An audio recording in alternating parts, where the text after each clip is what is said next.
Hey there, baseball fans. Nathan Rohde and Shooter Hunt here with the latest episode of Coffee and Curveballs. We're going full shooter bias today as we are highlighting prospects from the Oregon Top Prospect Showcase. Yeah, it was an outstanding event. Close to 100 uncommitted players in 5 different classes. There's some real talent out here. Obviously, the last 2 years, Oregon's had first-round picks. They certainly have. So let's get into it, starting with some 21s. First up, we've got Crosby Albee, a third baseman who was putting up some big exit velo numbers.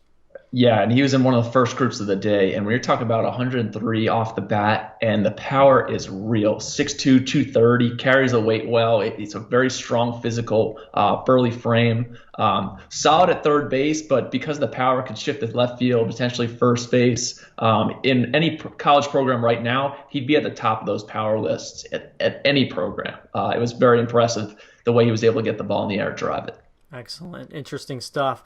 Also out of the 21 class, we've got a shortstop in Joshua Woods from Sherwood High School. Yeah, Sherwood High School, home of Adley Rutschman, left-handed stick. He was workman the whole entire day. Blue-collar approach, real crisp and polished with his footwork at shortstop. The arm strength carries across accurately. I think he has this chance to stick there at some levels, but at very least is going to stick on the dirt. Left-handed hitter, line drives to all fields. It's going to be some gap-to-gap power as he continues filling out. It's about a 6-foot, 170-pound frame right now.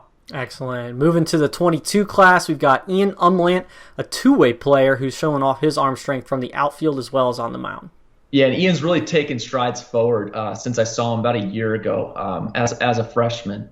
Really athletic in the outfield now. He's up to 88 with some accurate throws. Left-handed hitter, I think the power potential is going to be there. Keeps the hands tight to the frame with some gap power and pull side developing. But then on the mound, he's up to 85 with feel for 3 pitches. He's quieted down his head some. There's less effort. The ball was able to come out of the hands. He's able to find a consistent release point for me. So he's clearly a guy to follow going forward, potentially one we'll see at the future games.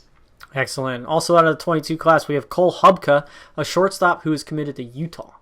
Yeah, that's a guy we're hoping to anchor the future games in Atlanta later this summer. But the Utes came in and got a commitment out of a really good one.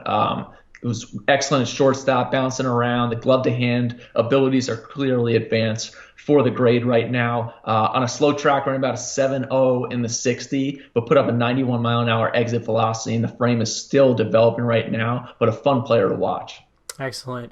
Moving on to 2023, another shortstop, Dawson Santana out of Lake Ridge. Yeah, Santana bounced around like it's supposed to, and it was fun to watch him on at shortstop. And a lot of these Oregon guys, especially the shortstop, they weren't just airing out the arms and trying to impress the radar guns. It was quick release. They were putting the ball in the glove.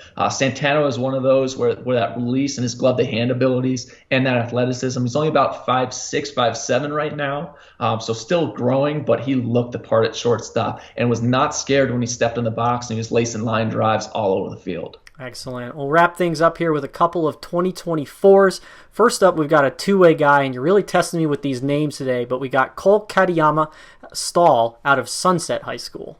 Yeah, Cole Katayama Stahl was a lot of fun to watch. Left-handed hitter. It's advanced with the barrel accuracy. All fields, I think more power is going to come from him. And then at shortstop, he just looked really polished. Just a 24, just going to be entering high school, but all his actions screened a much older player. I think he'll stick there in the future. He hopped on the mound and looked also good there too. So when you get a shortstop pitcher, he's just a good athlete, and he's also a left-handed hitter. I think there'll be a lot of college coaches locked in on him moving forward here. And then Ryan Vandenbrink, he's a kid I've seen receive a lot of the top arms in the last month or so in the Pacific Northwest, and has no issue with that. He's in the low 2-1s. I think the transfer and the footwork will continue to get better as he gets more experience with that. But shoot, at 5'11", 195 pounds, the strength is already there, and it's seen from the right side. He's got power that's present right now, and I think it's only going to get bigger. Great kid too, hard worker. Excellent. So there you have it, some highlights from the Oregon Top Prospect Showcase. Be sure to stay tuned to PrepBaseballReport.com as Shooter as well as Dan Jurek will have more highlights out of Pacific Northwest. But as always, for Shooter Hunt, I'm Nathan Rohde. This was Coffee and Curveballs, and until next time, we'll see you guys at the ballpark.